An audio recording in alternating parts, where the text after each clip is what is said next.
Señoras, señores, tengan todos y todas muy buenos días. Les solicitamos, por favor, tomar ubicación en sus asientos y silenciar sus equipos celulares.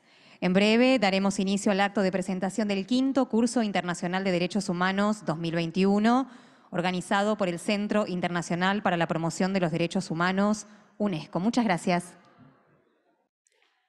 En nombre del Consejo de Administración del Centro Internacional para la Promoción de los Derechos Humanos, UNESCO, de las autoridades del centro y del equipo, damos la bienvenida a las y los presentes, a más de los 700 participantes de la quinta edición del Curso Internacional de Derechos Humanos, Memoria, Verdad, Justicia y Democracia, herencias y proyecciones que representan a 37 países de todos los continentes y al público interesado. Desde el Museo del Bicentenario, situado en la ciudad de Buenos Aires, de la República Argentina, queremos agradecer muy especialmente la presencia de ministros, secretarios, secretarias, directores, directoras, funcionarios, funcionarias y representantes de organismos de derechos humanos. En este primer tramo de la presentación institucional, dirige la palabra el señor Ministro de Justicia y Derechos Humanos de la Nación, doctor Martín Soria. Buenos días a todas y todos. La verdad que es una enorme alegría, una satisfacción gigante, por decirlo, describirlo de alguna manera, estar participando ya hoy en este día que es verdaderamente un anhelo, por el que tanto trabajó Fernanda. Yo esto tengo que destacarlo. Intensas charlas con Fernanda acerca de la realización de este evento tan pero tan importante como es esta quinta edición ya de este curso internacional de derechos humanos. Es la quinta ya. Y recién lo hablábamos con Baltasar Garzón, un lujo que nos esté acompañando en esta quinta edición. La verdad que la veo a Tati Almeida, agradecerle también. Agradecerle a Lidia Brito, que sé que está online en esta quinta edición ya de este curso internacional de promoción. Agradecer la participación también de la UNESCO. A Patricia Funes, a Adriana también, gracias. A nuestro secretario de Derechos Humanos, Horacio Pietragala, a Adolfo Pérez Esquivel, un lujo tenerte una vez más con nosotros, al secretario de Justicia y a tantos otros participantes. Más de 700 participantes en esta quinta edición de 36 países diferentes. Y es precisamente en estos tiempos, ¿no? Recién lo hablábamos detrás con Baltasar, en estos tiempos son donde parece que vuelven a aflorar estas afiebradas dicotomías, ¿no? En nuestras sociedades, estos extremismos de derecha que tanto nos asustan. Nunca más certero el nombre de este curso internacional de promoción de los derechos, ¿no? De memoria, verdad, justicia y democracia. Los 4 elementos sin los que las sociedades no se permiten hoy en día avanzar. Y es un lujo, claro, que sea aquí en la Argentina, donde estemos celebrando este evento con la participación de todas y todos ustedes, porque pensemos el proceso que se ha vivido en la Argentina, no en todas las naciones se ha ido desarrollando como aquí, desde 1983 en adelante. Pensemos que han pasado ya 45 años del último golpe cívico-militar en nuestra querida Argentina. Y el proceso de memoria y verdad y justicia que nosotros hemos iniciado en aquel camino, desde la recuperación de la democracia en 1983 en adelante. Ese proceso que se profundizó nada más ni nada menos que con nuestro querido expresidente también, Néstor Kirchner, con esa imagen simbólica de descolgar un cuadro con el que enamoró, hizo resurgir 1000 flores. Ese proceso de memoria y verdad y justicia que es el que nos ha permitido a la Argentina ir a la vanguardia. Y esto también hay que decirlo, porque parte de ese proceso de memoria, verdad y justicia para la consolidación de la democracia tiene que ver también con esos juicios que logramos llevar adelante aquí en la Argentina gracias a ese proceso de memoria, verdad y justicia. desde 1983 a esta parte, desde el 2004, cuando descolgamos ese cuadro, a la fecha, no me quiero equivocar con las cifras, pero ya han sido 1000 las personas condenadas en sede judicial por esos juicios, por esos crímenes de lesa humanidad, por esa generación de argentinos y de argentinas que ese golpe cívico-militar borró de nuestra Argentina, no de nuestra memoria.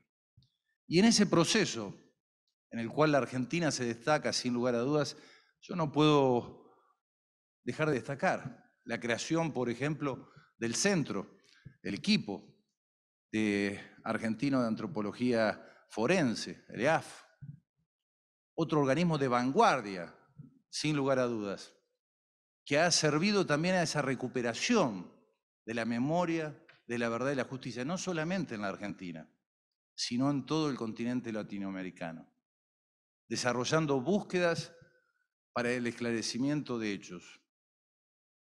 Son esos procesos los que en estos tiempos afiebrados, donde volvemos a ver derechas que afloran, como siempre sin ningún sentido lógico, es que tenemos que seguir adelante redoblando ese trabajo por la memoria, la verdad y la justicia. Por eso, para mí, es un verdadero orgullo este trabajo que hace Fernanda Gil Lozano desde el Centro Internacional de la Promoción de los Derechos Humanos, con la participación de la UNESCO, en este evento que, vuelvo a insistir, nunca más acertadas las palabras con las que titulan este quinto encuentro: memoria, verdad y justicia y democracia. Sin esas 4 cosas es imposible que los países se desarrollen, crezcan. Así que muchísimas gracias. Gracias por la participación a todos los que están conectados de manera virtual. Nos hubiera encantado poderlo hacerlo totalmente presencial, pero son los tiempos en que nos tocan vivir. Así que muchísimas gracias y a disfrutar de los expositores y de este evento maravilloso. Muchísimas gracias a todas y todos. Muchas gracias, señor ministro. Escucharemos ahora vía streaming las palabras de la ingeniera Lidia Brito, directora de la Oficina Regional de Ciencia para América Latina y el Caribe de la UNESCO, Oficina Multipaís para Argentina, Paraguay y Uruguay, e integrante del Consejo de Administración del Centro Internacional para la Promoción de los Derechos Humanos, UNESCO. Muchas gracias y buenos días a todas y todos. Doctor Martín Soria, Ministro de Justicia y Derechos Humanos de la Nación Argentina. Fernanda Gil Lozano, Directora Ejecutiva del CPDH UNESCO. Estimado y querido Presidente del Consejo de Administración del Centro y todos los miembros del Consejo de Administración del CPDH acá presentes. Un saludo muy especial a todos las y los participantes y profesores que nos acompañan durante estas 2 semanas. Y quiero también extender un especial saludo a Baltasar Garzón Rial, quien brindará la conferencia inaugural de este curso y que ha sido el primero presidente del Consejo de Administración del CPDH y con quien tuve el honor también de participar sobre su liderazgo en los primeros años que estuvo digamos, a trabajar con el centro.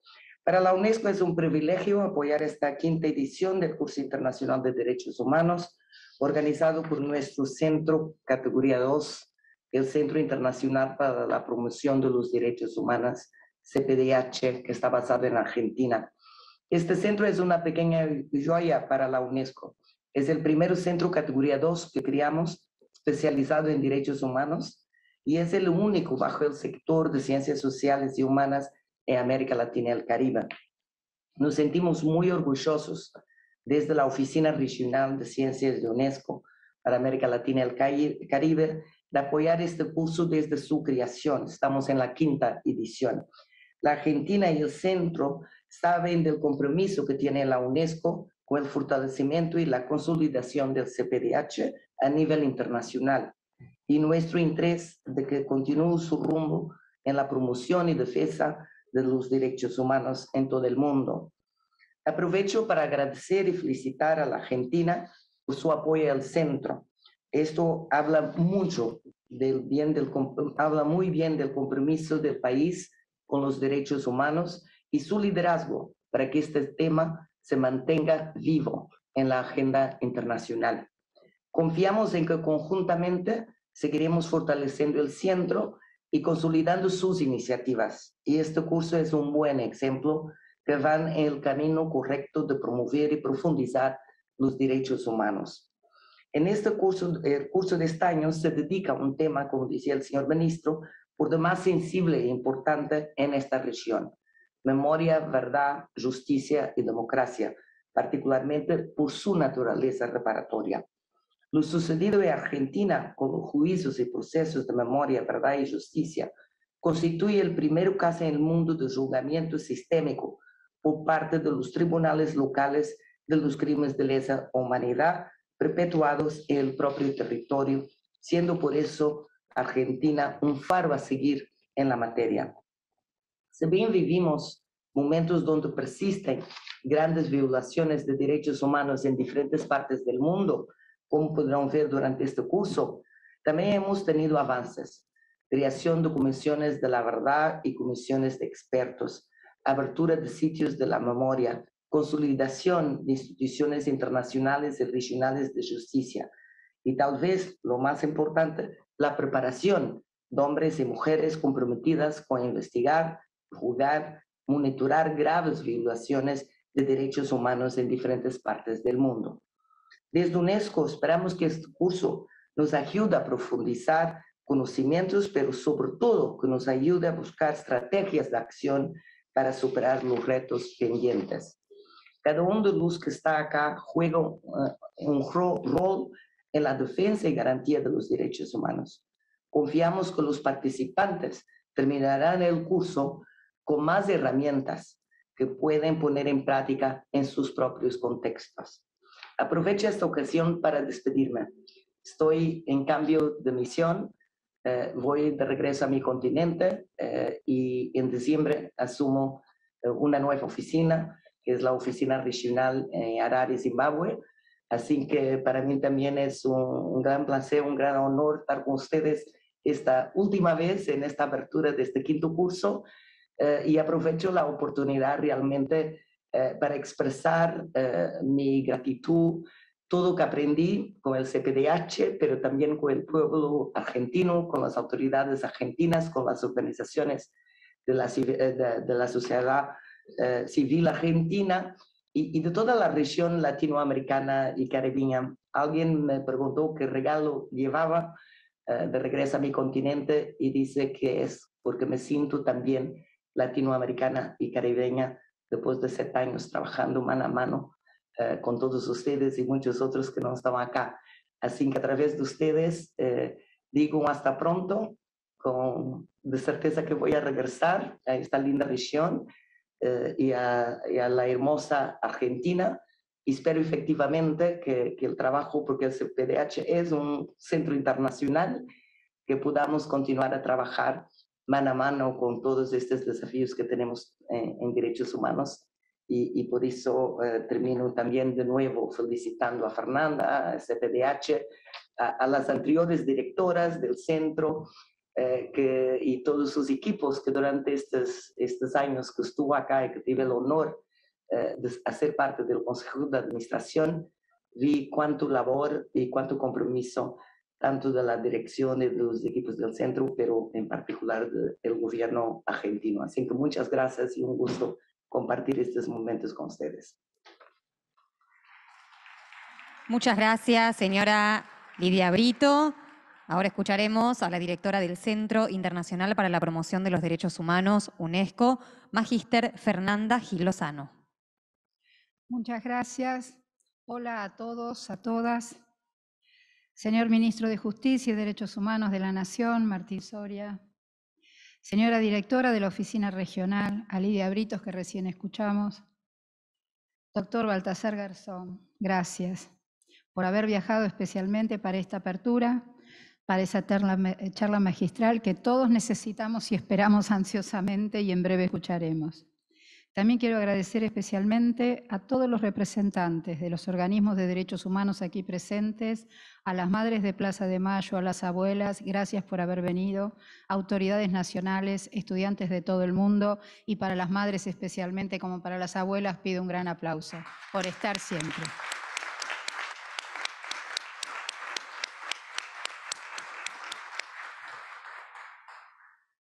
A una gran amiga y una gran luchadora también por los derechos humanos, como es Susana Trimarco. Gracias por estar hoy aquí, acompañándonos. Muchas gracias.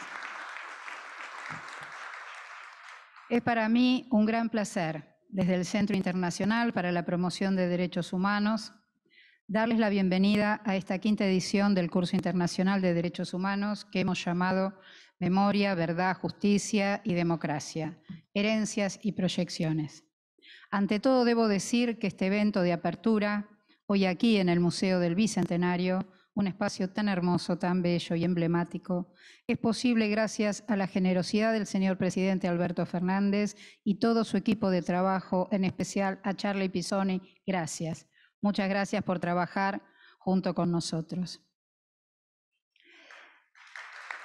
Gracias. Estamos llegando en directo y por varias plataformas, a 40 países y a más de 700 estudiantes inscriptos, y todavía se nos están inscribiendo último momento más, en un curso que durará hasta el 1 de diciembre, siendo traducido en forma simultánea en 4 idiomas. Un esfuerzo enorme que ha hecho del CIP, UNESCO, que en este momento me toca dirigir, con toda una enorme logística y convocando a los máximos referentes en el mundo en esta materia, que dictarán las clases para poner en relieve que los derechos humanos son, por sobre todo, el resultado de convicciones, de observaciones históricas, y que lo que nos reúne a todos aquí y ahora es el compromiso y la lucha por su vigencia. La memoria, la verdad y la justicia subsisten a partir de una construcción colectiva, solidaria, y en la cual todos y todas debemos estar hermanados y hermanadas. Nuestro país se presenta al mundo con una política de Estado contundente e irrevocable, de respeto irrestricto y vigencia de los derechos humanos.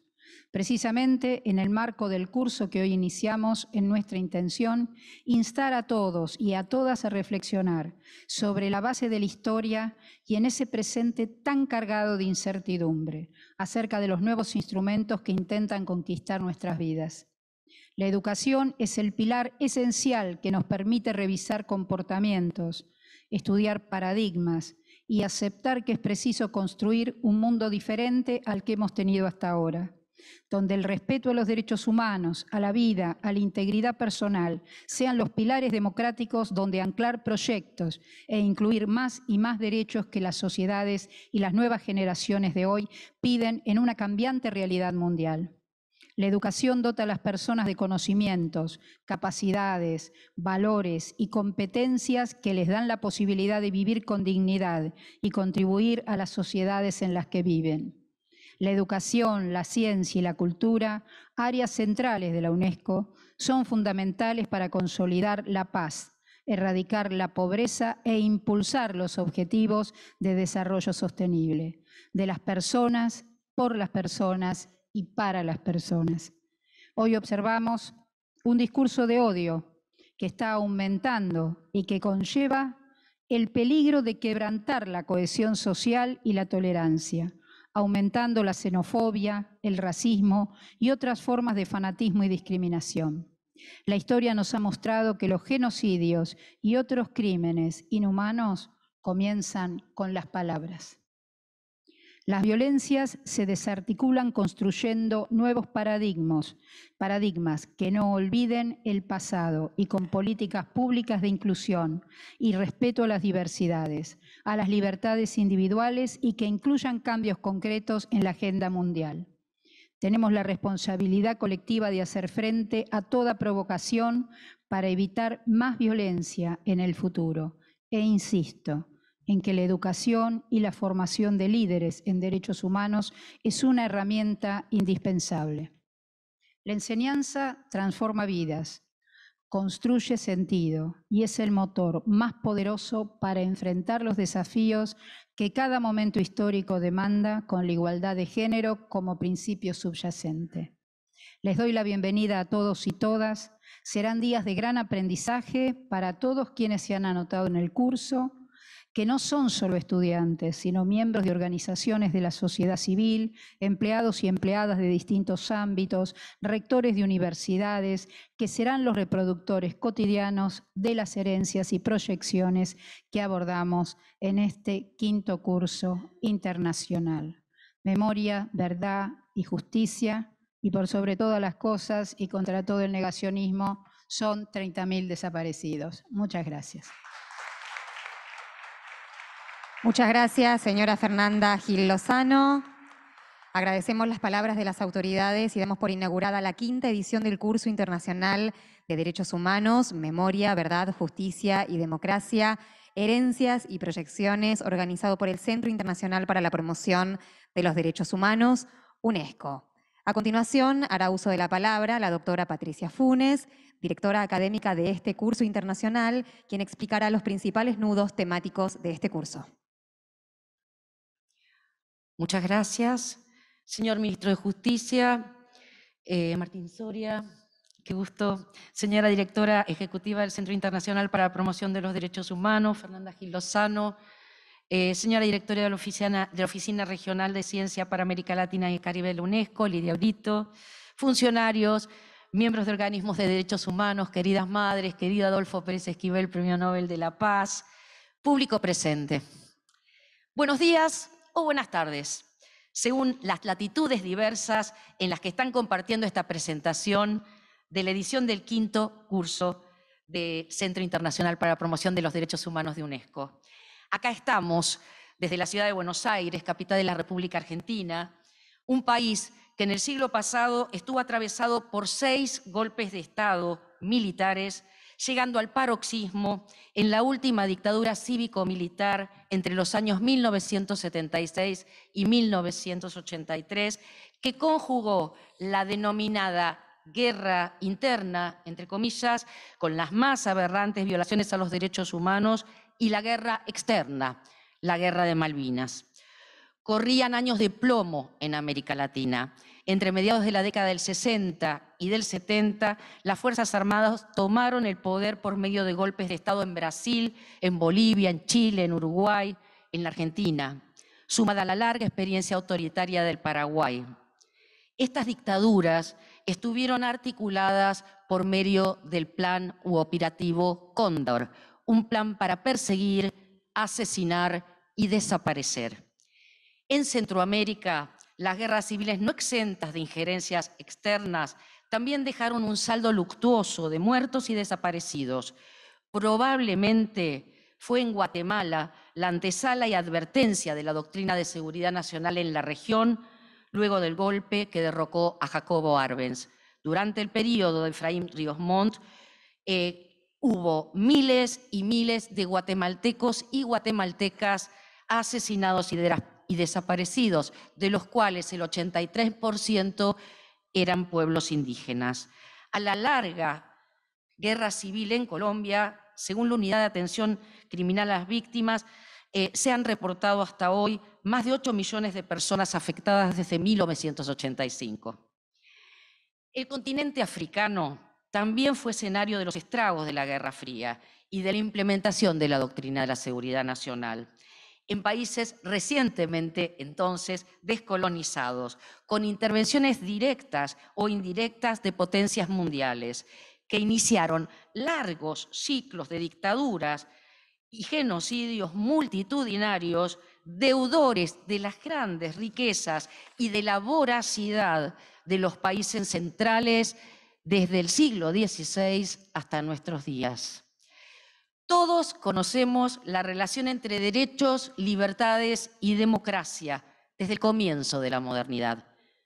Todos los derechos son humanos, los de primera, segunda, tercera y cuarta generación. Sin embargo, frente a los asesinatos masivos del siglo XX y la conculcación del más elemental de los derechos, el derecho a la vida y a la dignidad humana, seguimos buscando una gramática humanística para escribir mejores futuros y evitar su repetición. Memoria, verdad, justicia y democracia, herencias y proyecciones, hemos llamado a este curso. El estudio de los derechos humanos, el ejercicio de los derechos humanos, las proclamas de los derechos humanos han pasado por diferentes fases históricas para dar luz a estructuras legales que se sistematizaron y se siguen sistematizando a partir de la Declaración Universal de los Derechos Humanos, hasta llegar al actual conjunto de tratados regionales e internacionales. A partir de esa declaración se instituyeron fundamentos, normativas que definieron las graves violaciones de esos derechos, que aquí se acaban de nombrar, por eso no me voy a extender. Es más, esas situaciones abrumadoras que no entraban en el sentido de las palabras heredadas, incluso hubo que apelar al invento de palabras. Genocidio fue una, o resignificar otras, desaparición, por ejemplo. Esos extremos de violencia necesitaron de la concurrencia de conocimientos y representaciones para la explicación, para la reparación y el imperativo moral y político de la prevención. Así, el respeto a los derechos humanos no cobra solamente una importancia moral, sino que es instituyente y garantía del orden democrático. Y el juzgamiento a los representantes y a los responsables de violaciones de esos principios es una de sus inherencias.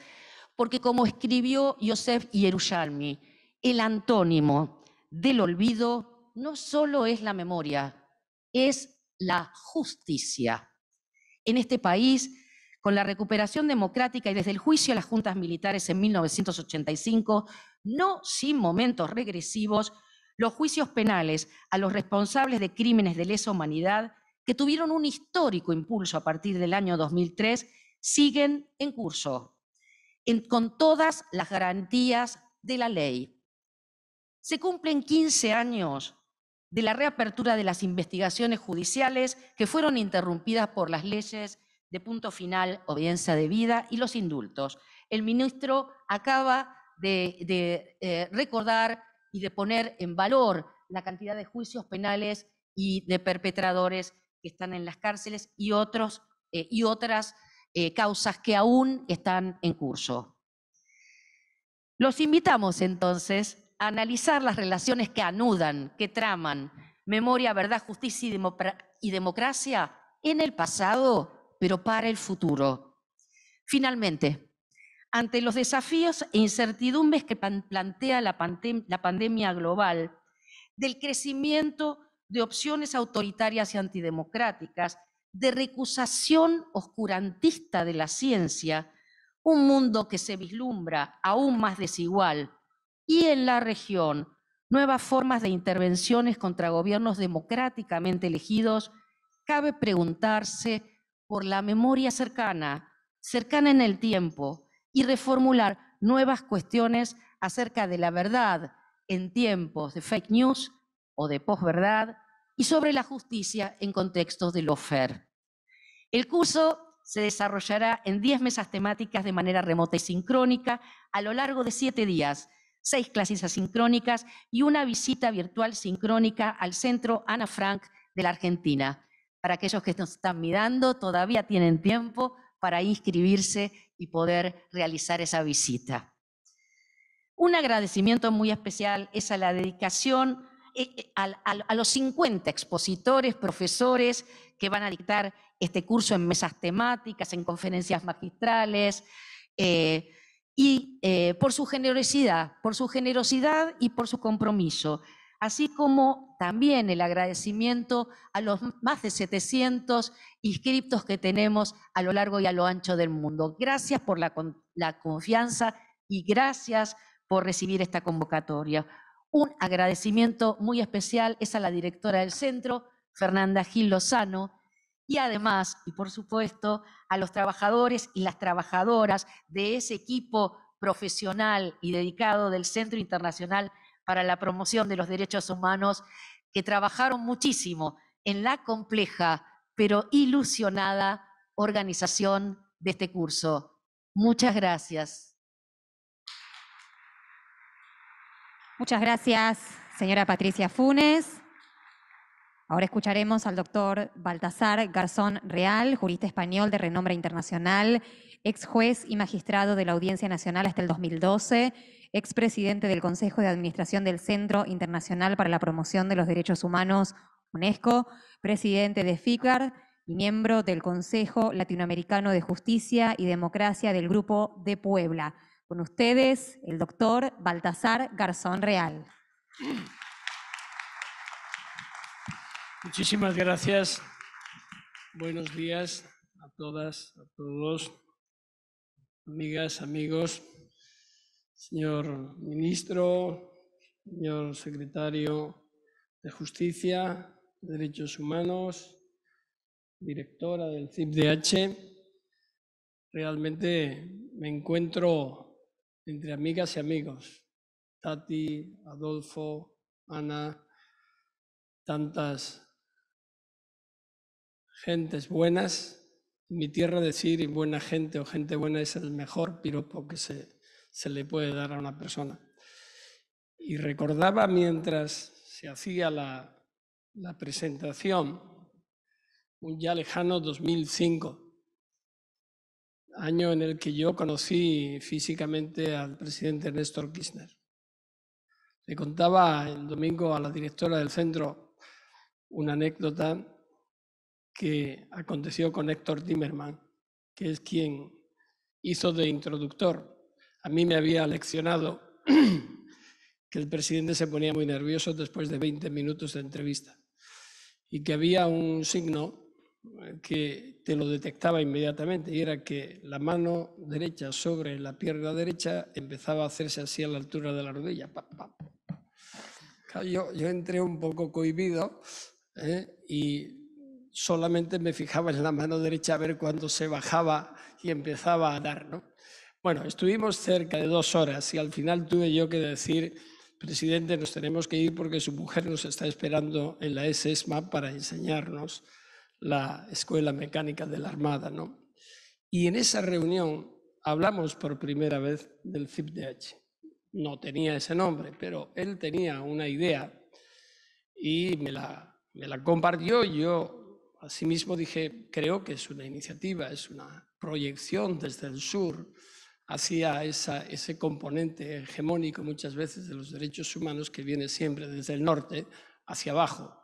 Argentina es uno de los países con más fuerza, con más potencia, en el que los organismos de derechos humanos, en el que abuelas, madres, hijos demuestran una fortaleza, una resiliencia impresionante. Bien, aquello se quedó así.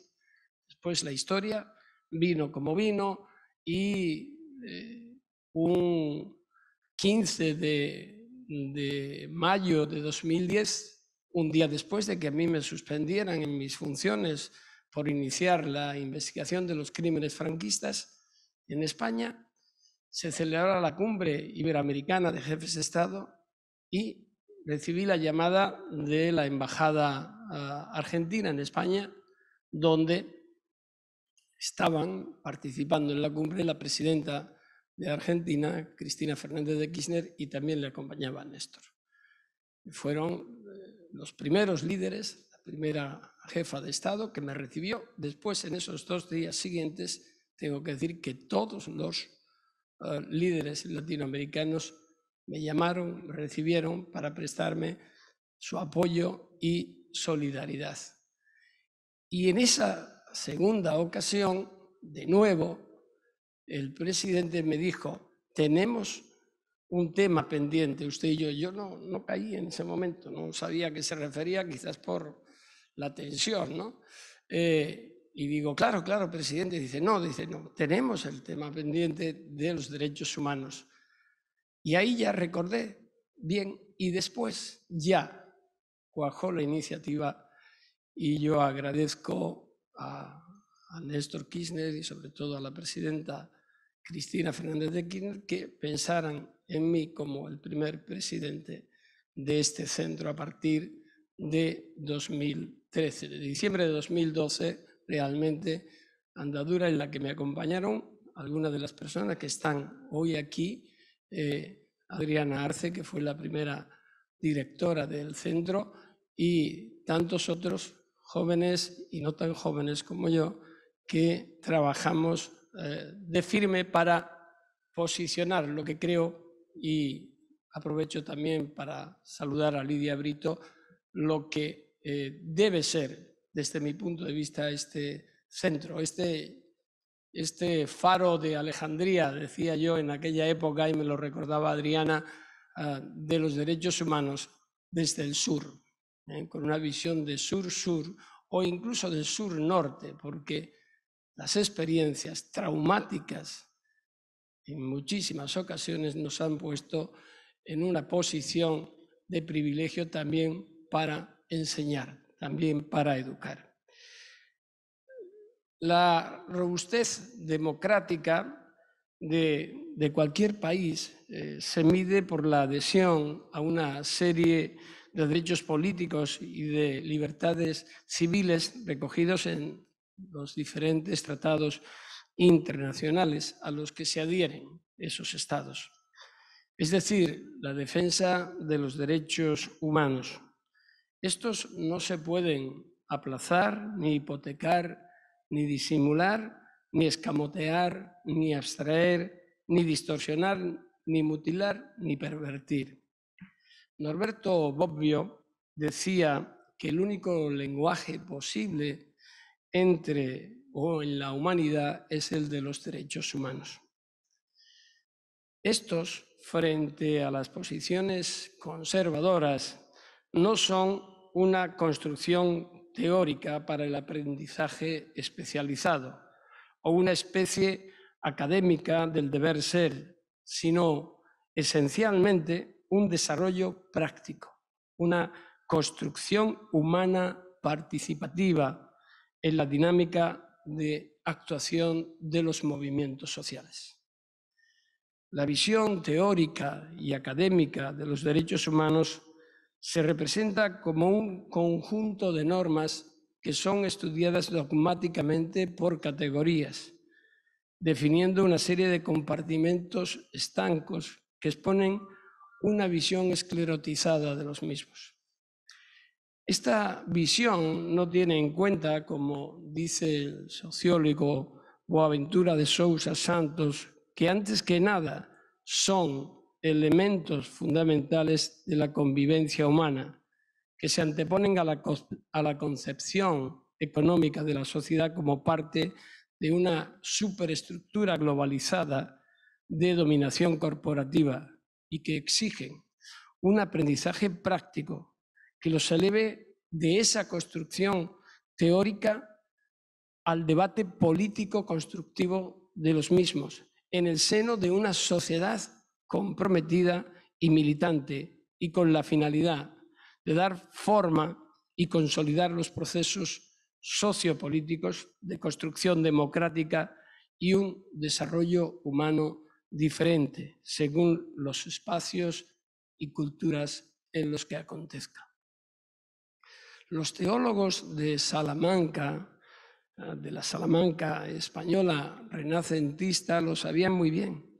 Así, Domingo de Soto, en aquella época ya muy lejana, decía: los derechos básicos humanos ni Dios puede socavarlos, ni mucho menos destruirlos. Y es que los derechos no se suplican, se exigen. Frente a esto, será la utilidad y la conveniencia oportunista y política de la libertad, la justicia o la paz las que den forma en cada momento a estos valores que solo formalmente serán defendidos sobre la base de la dignidad humana. Los depredadores de derechos han convertido las pequeñas esperanzas humanas en campos de llanto y exterminio a lo largo de la historia, haciendo gala de su intolerancia y de su incomprensión. La formulación de los derechos humanos se debe contar con la participación ciudadana como un elemento fundamental de transformación social y para librarnos de la dogmatización de los derechos humanos.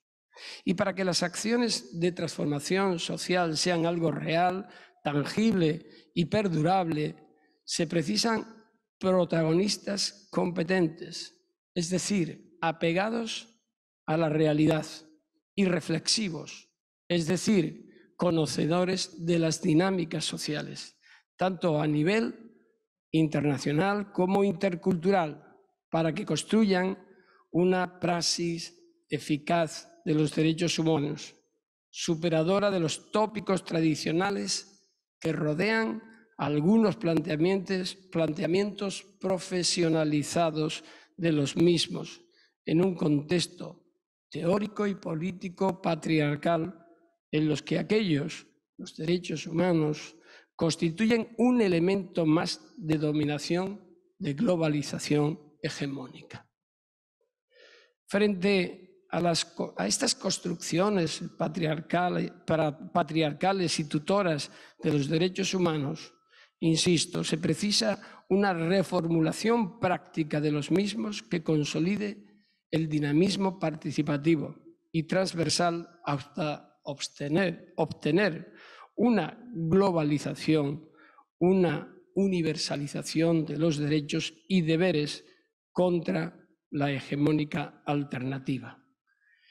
Veo aquí representantes de organismos de derechos humanos que nos han mostrado el camino con el dolor de los ejemplos de vida, con el sufrimiento experimentado a lo largo de años de represión y de desgracia.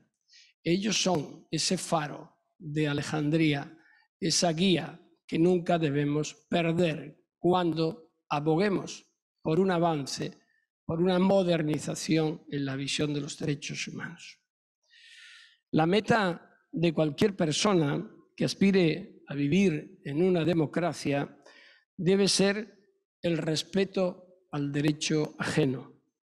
Por tanto, si hablamos de la promoción y respeto de los derechos humanos, el objetivo será proteger los logros obtenidos gracias a la democracia y al Estado de Derecho en los diferentes ámbitos afectados. Pero, curiosamente, esa postura unánime comienza a dividirse cuando en una situación límite se confrontan seguridad y garantías. En momentos de inseguridad permanente son frecuentes las voces que desde amplios sectores de los mass media, de los medios de comunicación hegemónicos, de la política y de la sociedad, atenazada a veces por el miedo y la ineficacia de quienes tienen que protegerla, renuncian a los avances y abogan por la llamada mano dura, abdicando de aquellas garantías y derechos cuya obtención y consolidación tantas vidas costaron. La aceptación de esta inercia y la renuncia a esos logros y derechos que nos identifican no solo como pueblo, sino como seres humanos, nos llevará, sin lugar a dudas, a la degradación de la razón de Estado, contraria a las necesidades democráticas de las y los ciudadanas y ciudadanos, y habremos perdido la dignidad.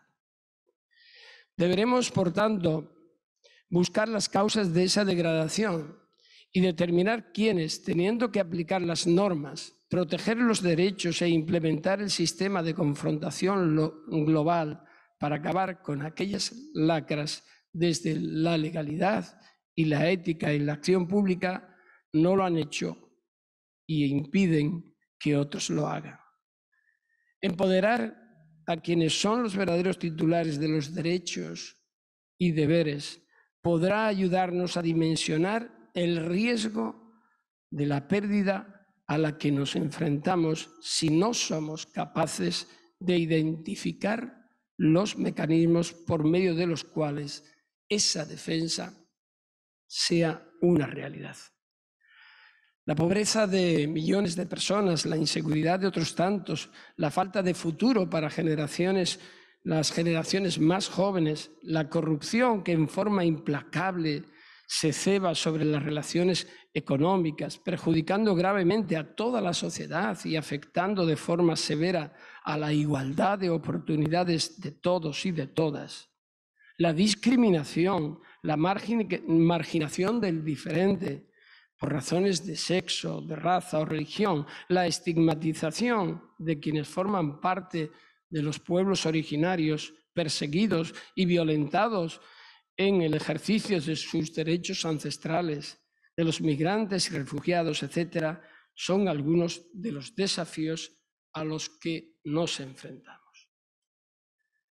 En las democracias contemporáneas, el ciudadano, la ciudadana, es el fin en sí mismo al que se debe y sirve el Estado. Es el verdadero depositario de la soberanía y su representante pasa a ser su servidor público. La ciudadanía, tal y como se conquistó en la contemporaneidad, es una institución revestida de los conocidos como derechos humanos, uniéndose así una protección internacional a los derechos fundamentales reconocidos en sede constitucional nacional, para aquellos casos en que el poder de un Estado desconozca los derechos de sus ciudadanos, deberá responder frente a una arquitectura internacional que forma los tratados e instituciones de control respecto a los derechos humanos por parte de los Estados.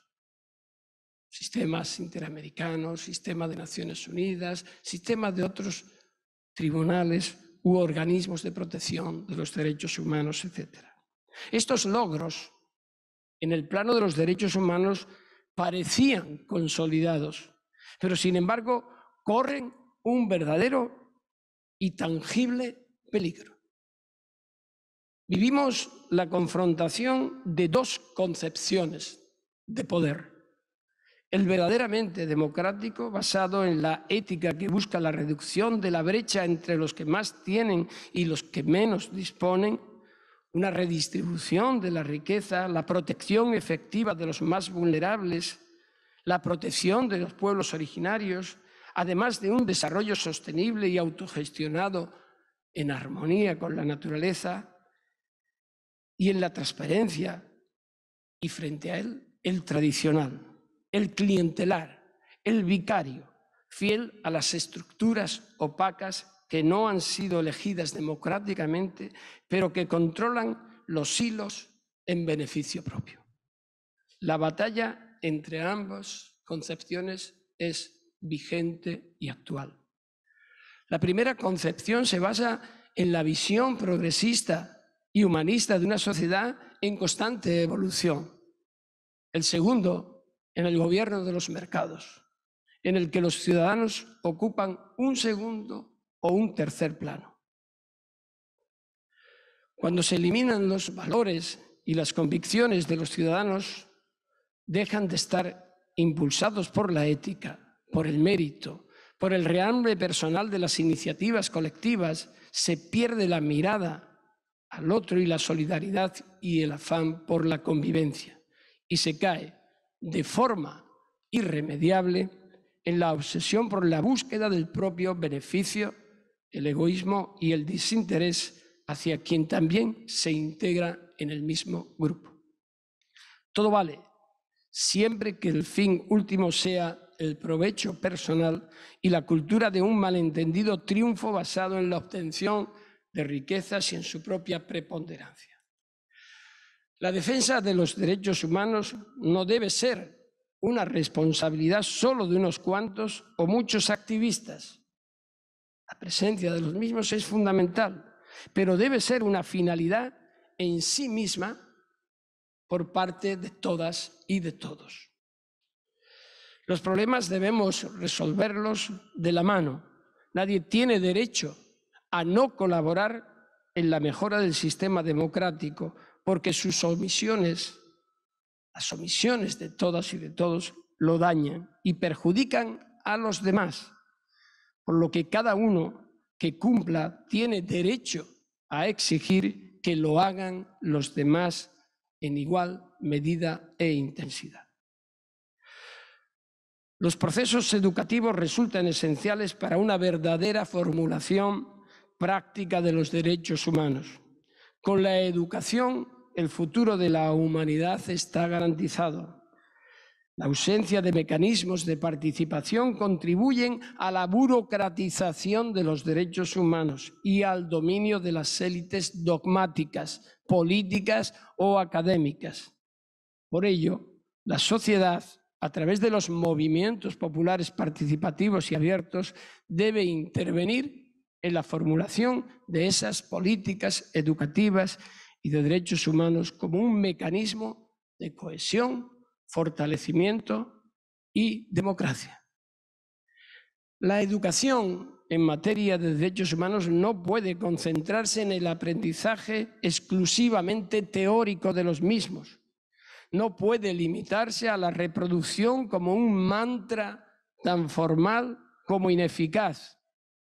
Ha de integrar las experiencias acumuladas en la defensa de los mismos y las experiencias acumuladas de los movimientos sociales.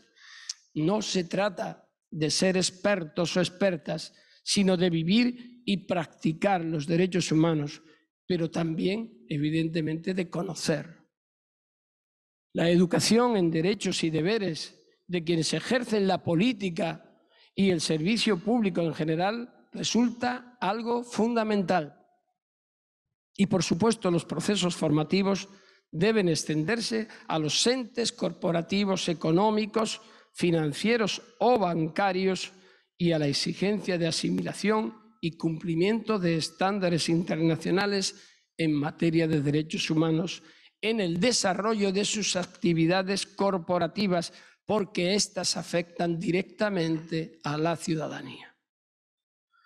Una educación popular en derechos humanos para dirigentes políticos se percibe como urgente, como vía para superar esa visión tradicional de la democracia representativa hacia un concepto de participación directa en la que juega un papel fundamental esa visión práctica de los derechos humanos en la formulación de las propias políticas.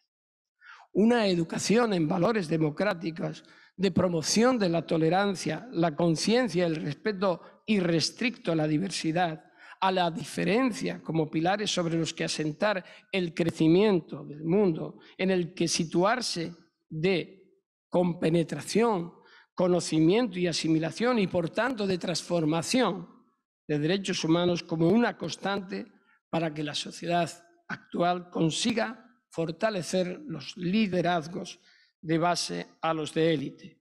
La prioridad de los liderazgos comunitarios frente a los individuales, la realización del cambio social frente al individual, el empoderamiento de los grupos empobrecidos frente al mérito de los que más tienen, el pensamiento crítico frente al pensamiento único, amorfo y simiesco que imita comportamientos aprendidos de manos de aquellas élites. En definitiva, una educación para la ciudadanía como un bien común, participativo, tratamiento igualitario, compromiso, comprensión crítica, responsabilidad social, ecológica, universal, etc. El artículo 26.3 de la Declaración Universal de Derechos Humanos dice que la educación tendrá por objeto el pleno desarrollo de la personalidad humana y el fortalecimiento del respeto a los derechos humanos y a las libertades fundamentales. Por su parte, la UNESCO nos enseña que compete a la universidad formar ciudadanos y ciudadanas activos y promover el pensamiento crítico, contribuyendo a la educación de personas comprometidas con la construcción de la paz, la defensa de los derechos humanos y los valores de la democracia. Organismos como el CIPDH son fundamentales en este ámbito y cumplen la resolución de que al Estado es a quien corresponde promover, aunque no en exclusividad, los espacios y mecanismos necesarios para la promoción y defensa de los derechos humanos. Debemos poner por delante la formación, la educación de la infancia y la adolescencia en valores, en tolerancia, en la aceptación del otro, en la defensa y promoción de los derechos humanos, cada vez es más urgente. Cada vez vemos que se aleja esa percepción de urgencia de la educación en derechos humanos. Parece como algo que no nos interesa, como algo que no es actual. Es como cuando se habla de memoria, siempre se dice, es algo del pasado. Qué grave error. Y qué grave error de quienes no ayudan desde la institucionalidad a generar una dinámica alternativa. Los derechos humanos son universales. Solo cuando se enfocan desde una perspectiva occidental. Sin embargo, la realidad es que en todas las culturas poseen ideas sobre la dignidad humana, pero no todos conciben la dignidad humana como equivalente a derechos humanos. Todos deben evolucionar desde la memoria y el dolor hacia la conquista y ocupación de espacios nuevos y sostenibles en el medio ambiente y en otros derechos que a veces se convierten en riesgos, como todo el ámbito digital en el que nos movemos, en el que la confrontación antes o después de derechos individuales y colectivos se va a desarrollar de una forma contundente y brutal. Y si toda esta educación es básica, habría que preguntarse qué está ocurriendo ahora en el mundo. ¿Por qué, como recientemente, el domingo, en Chile, después de sufrir una cruel dictadura, un estallido social, una constituyente, se opta por soluciones de extrema derecha en primera vuelta? ¿Qué pasa en países donde, como aquí también en Argentina, emerge en esta ciudad autónoma un movimiento que es protofascista o directamente fascista? En España, donde el desacuerdo de la izquierda en un momento determinado, año 2019, llevó a que un partido de extrema derecha con 2 diputados en 4 meses pasará a 54. ¿Qué está ocurriendo? O en Polonia, o en Brasil, o en Hungría. Se han sufrido procesos aterradores en todos estos países y, sin embargo, se comienza a vislumbrar, y ya de hecho estamos en ese espacio, unos escenarios preocupantes contra el propio sistema democrático y de derechos humanos. Lo escribía recientemente, y vuelvo a citar otra vez a mi buen amigo y admirado Boaventura de Sousa en un artículo llamado De la participación a la pertenencia. Dice: un fantasma recorre el mundo. El regreso de la extrema derecha se trata de un movimiento global con ritmos nacionales muy diferentes. Tiene muchas similitudes con lo que sucedió en las décadas de 1920 y 1930, pero también presenta diferencias. Estamos ante movimientos que surgen en medio de las crisis sociales por venir y que explotan cuando las crisis estallan. Y es que es verdad, vivimos un momento crucial en nuestra historia, en la que inexplicablemente asistimos al resurgir del fascismo en el mundo entero, de la mano de la derecha y de la ultraderecha. Y tenemos, como he dicho, ejemplos muy próximos. Ocurrió casi hace un siglo cuando la humanidad experimentaba la Gran Depresión de 1929, la mayor crisis económica mundial jamás experimentada hasta entonces. Hoy vivimos otra crisis económica comparable con la de entonces, claro que sí, pero extendida en el tiempo. Surge en 2008, antes incluso en otros países. Se mantiene latente y vuelve a manifestarse y agudizarse de la mano de la pandemia que sufrimos actualmente, que no es más que un síntoma de una crisis de civilización provocada por nuestra forma de vida agresiva entre nosotros y el medio ambiente. Este es, entonces, el escenario propicio para que regrese el fascismo, que se alimenta de la incertidumbre sobre el futuro, del miedo hacia el que es diferente y del odio hacia los más vulnerables, a quienes se culpa de todos los males del mundo. Los mensajes son claros, concisos, dirigidos a las tripas, a las emociones. Es muy difícil combatirlos, es muy difícil enfrentarse a ellos. La hoja de ruta de esos grupos está perfectamente definida en cada país. Alguien puede decirme, bueno, este señor, ¿qué está diciendo? Tampoco es tan grave, no lo vemos. Esa es la cuestión. La indiferencia frente a estos movimientos, la historia. Ya lo decía Heródoto hace miles de años, ¿no? Es la maestra de la ciencia, es la esencia, nos lo enseña. El verdadero antídoto contra el fascismo son los derechos humanos. Y a través de ellos la democracia hará real el imperio de la ley y el Estado de Derecho. Y junto a ellos resulta absolutamente necesario una pedagogía continuada, tanto con los jóvenes como con los adultos, para evitar la repetición. En la formación de valores y en la solidaridad está la clave para frenar esta deriva incipiente. Sin derechos proclamados, defendidos y exigidos por la justicia, la dignidad se convierte en burla y sarcasmo.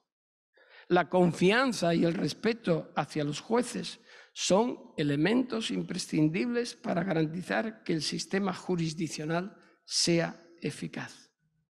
La actuación del juez o de la juez pesa sobre la credibilidad de la institución porque, y esto es fundamental, al juez se le confiere el poder que detenta con el objetivo de hacer e impartir justicia cuando aplica la ley y para garantizar los derechos de cada persona de los que pudiera verse privada de manera injusta.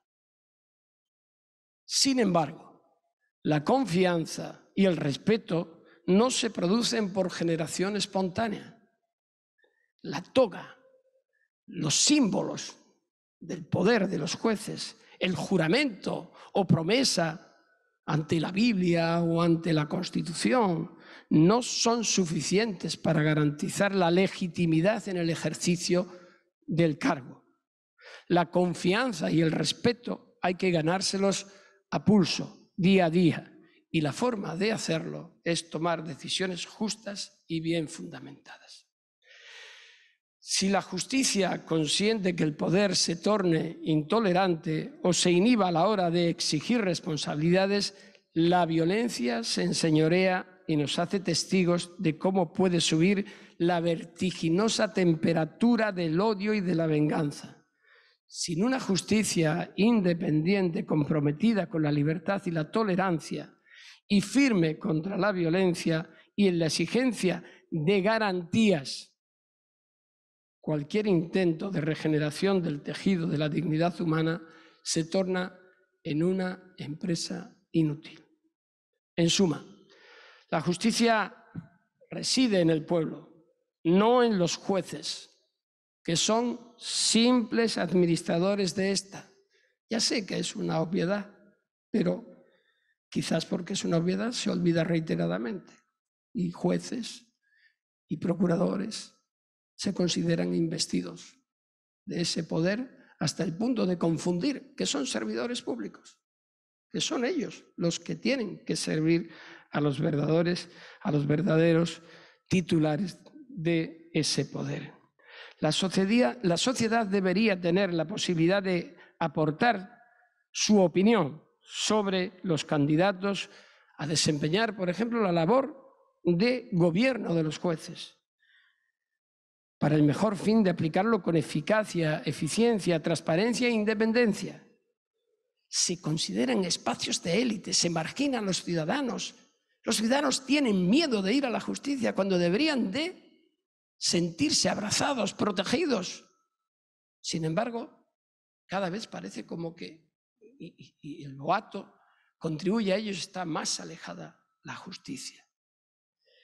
Toda política pública de memoria, verdad, justicia y reparación y garantías de no repetición Exige para su total desarrollo un marco democrático en el que el derecho, la igualdad frente a la ley, el respeto a la diferencia, la diversidad y la pluralidad, la perspectiva de género y la justicia social sean una realidad. Es decir, la defensa de los derechos humanos en su más amplio sentido y comprensión.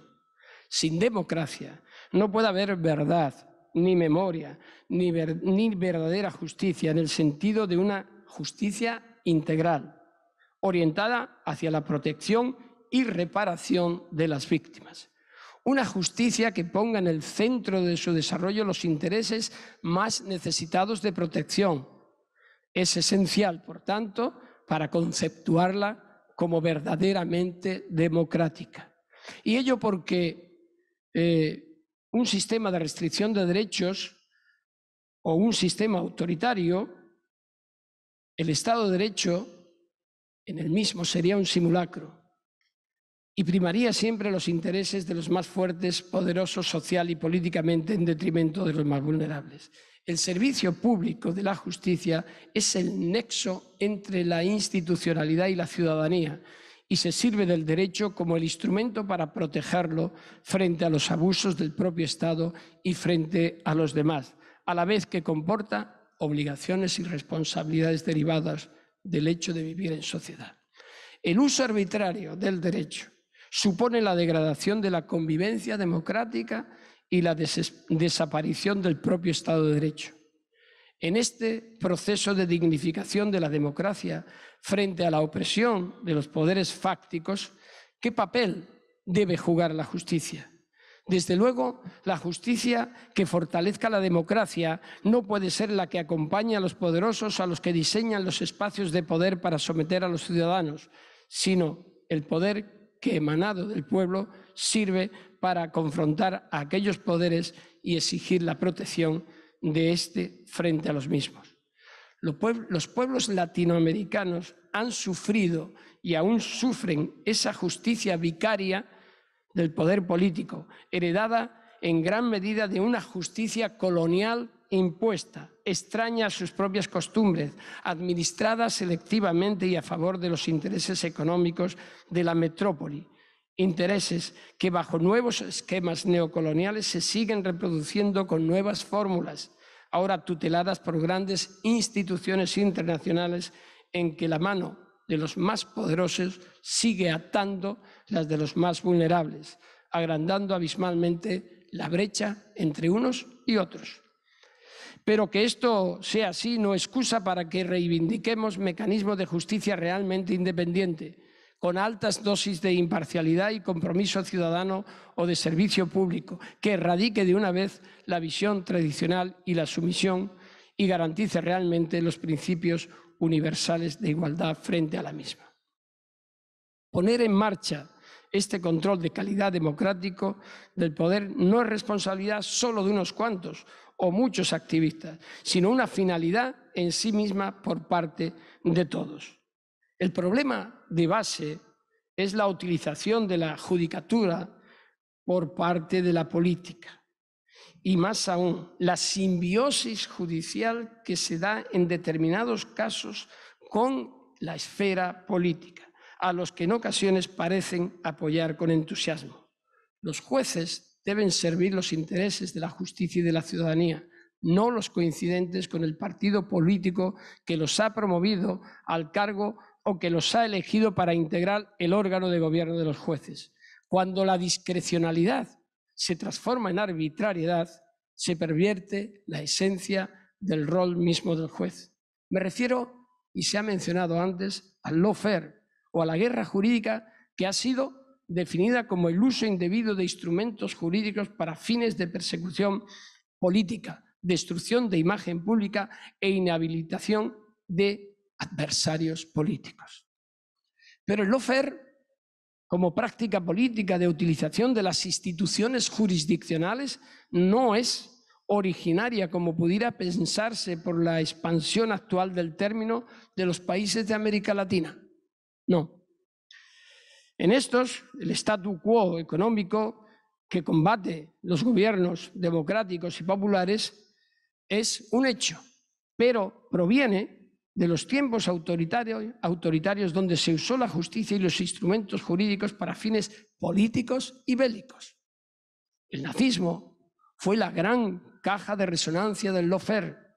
Lo demuestran tanto las mentiras de Goebbels como el manual de las fake news y el aprovechamiento de las estructuras del poder judicial con fines políticos para los fines de limpieza étnica del nacionalsocialismo del Tercer Reich.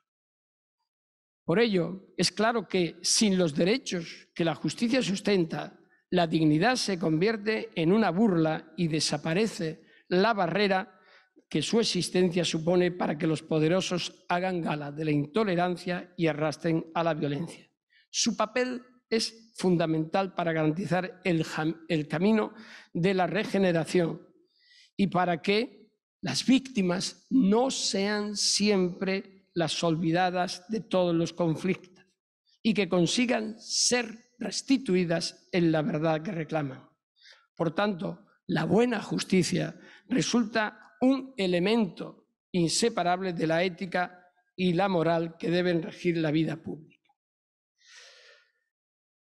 Todos los caminos por los que discurre la acción institucional del Estado son lentos para las víctimas y angostos, especialmente cuando se trata de reconocer sus derechos a la verdad, a la justicia, a la reparación y a las garantías de no repetición. Pero su esfuerzo frente a todas las adversidades, a veces cuando incluso son décadas y décadas de dolor las que median finalmente, obtienen reconocimiento. Muchas ya no lo verán o no lo han visto, pero su memoria sigue viva en aquellos que les sucedieron y en todas nosotras y nosotros. La memoria se torna así en un instrumento vivo, indispensable frente al olvido y la impunidad. El papel de las víctimas, cuando hablamos de justicia, de una justicia, y decimos que esta debe ser retributiva o penal o restaurativa, se torna esencial, porque la verdad, como la memoria, no son realidades unívocas o unidireccionales. La memoria, como dice el filósofo español Reyes Mate, habla de solidaridad con las víctimas, de compasión ante la injusticia, de la recuperación, de justicia. Por eso, las víctimas deben asumir una posición preponderante y el proceso no puede ser teledirigido por quienes fueron causantes del conflicto. Lo he defendido siempre y lo defenderé. El rol de las víctimas es nuclear en cualquier proceso, sea de jurisdicción penal o sea de justicia restaurativa. El miedo al rol activo de la víctima, de las víctimas, debe desaparecer porque solo a partir de ese momento podemos hablar de integralidad de un sistema de justicia que ponga fin a ese conflicto o a los conflictos o a la situación de impunidad previamente vivida y especialmente le dará credibilidad al mismo. Sin la participación de las víctimas ni de la sociedad civil en todas las etapas del proceso y, más importante aún, sin el reconocimiento de las iniciativas que se han venido adelantando por años en materia de construcción de memoria, de verdad y de justicia, el mecanismo se autodestruirá con gravísimos quebrantos para las víctimas. La definición de estos mecanismos de participación da sentido a cualquier política de memoria en cualquier país.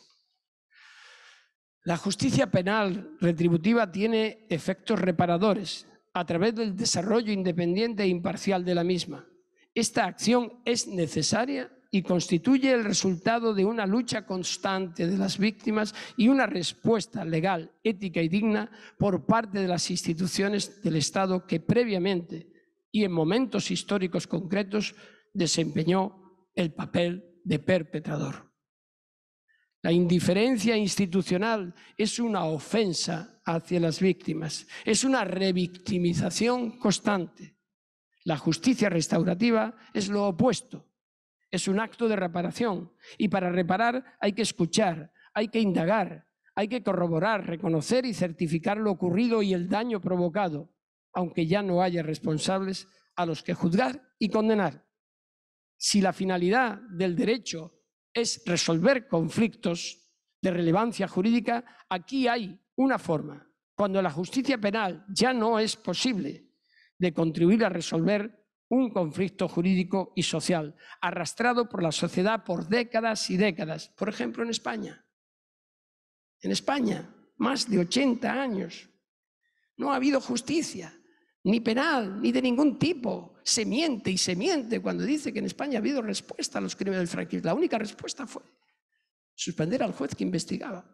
Y la única vez que las víctimas del franquismo, 8, pudieron declarar ante un tribunal fue porque yo mismo las convoqué como testigos en su juicio. No para que me defendieran, sino para que pudieran decir su verdad y su versión ante un tribunal, ante el Tribunal Supremo. La única vez. Eso para cualquier país es vergonzoso. Estamos ahora discutiendo una ley de memoria democrática y los propios grupos progresistas se enzarzan entre ellos. Hoy mismo publico un artículo en este sentido en la prensa española diciendo, pero ¿qué nos pasa? ¿Otra vez lo mismo? Cada vez que hay una posibilidad de avanzar, aunque sea un pasito así, tenemos que esperar 80 años otra vez. A vueltas con la transición, a vueltas. Adoptamos el discurso de la extrema derecha. El franquismo sigue todavía permeando estructuras judiciales y sociales, aunque evidentemente como buenos españoles lo negamos. Nosotros lo negamos todo, absolutamente. Bien, después de este pequeño excurso, sigo y termino brevemente ya. La justicia restaurativa persigue ampliar el marco tradicional de la justicia meramente legalista, centrándose en la importancia de hacer justicia al otro, poniendo por tanto el foco en la víctima y valorando la memoria como elemento esencial para que frente a los crímenes se establezca fehacientemente su existencia mediante los procedimientos y estándares de convicción de un proceso judicial y seguidamente se proceda a la reparación. Aquí se tuvo esa experiencia con los denominados juicios de la memoria. Evidentemente fue un camino que se anduvo cuando las leyes de impunidad ahogaban cualquier iniciativa dentro de la justicia penal o retributiva. La resolución judicial satisface así el derecho a la verdad, poniendo a disposición los medios procesales posibles para lograr el objetivo deseado. Si bien será una sentencia declarativa, pero da pie a que se pueda investigar y lograr justicia también para la víctima en cuanto a conocer los hechos reales. Más allá de un proceso judicial, existe también el deber de recordar, que es el conocimiento por un pueblo de la historia de su opresión, que aunque doloroso forma parte de su patrimonio, y un Estado no puede seccionar una parte de la historia, porque sí, porque le avergüence o porque hoy es claro que es imposible justificar lo injustificable. Este fue el gran pecado, y permítanme que vuelva otra vez a mi país, este fue el gran pecado de la dictadura española y por supuesto también de la transición. Creer que es posible avanzar mirando únicamente hacia adelante, escondiendo lo sucedido o prohibiendo que siquiera se hable de ello, como ocurrió durante tantos años, cuando no falsificando los hechos e imponiendo un relato sesgado de lo verdaderamente acaecido hasta el día de hoy. Hay que mirar al pasado, porque este nos condiciona y permite explicarnos de mejor forma, porque las cosas hoy son de una cierta manera y no de otra. Por ello debemos mirar al pasado más lejano, pero también al más reciente, del cual podemos concluir, por ejemplo, y esto es muy triste pero revelador, que hasta el año 2000 en España no se abordara la primera exhumación de los crímenes franquistas desde 1936.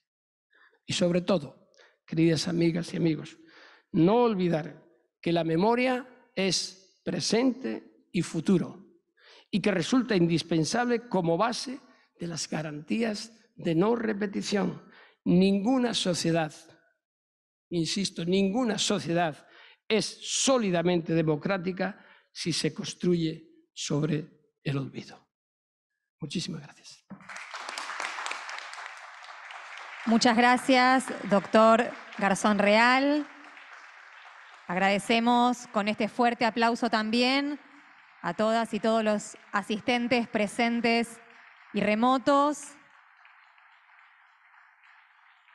Destacamos la presencia del embajador de Marruecos, Fares Yassir, la embajadora de Irlanda, Jacqueline Ojayorán, el embajador del Estado Plurinacional de Bolivia, doctor Ramiro Tapia, el secretario de Derechos Humanos de la Nación, Horacio Pietragala, la directora de Derechos Humanos de la Cancillería Argentina, Cecilia Meirovich, al Premio Nobel de la Paz, Adolfo Pérez Esquivel, a la señora Tati Almeida, a la señora María Adela Antocolets, a la señora Susana Trimarco, a Andrea Pochac, subsecretaria de Derechos Humanos, Pamela Ares, subsecretaria de Políticas de Inclusión Laboral, Rita Tanus, secretaria legal y técnica del Ministerio de Economía, Juan Martín Mena, secretario de Justicia de la Nación, Alfredo Gabriel, director de audiencia. A todas y a todos, muchísimas gracias por habernos acompañado. Continuamos y comunicamos a los participantes que a partir de las 13 horas de Argentina comenzará el segundo tramo de esta primera jornada bajo el nombre Recordar para el Futuro.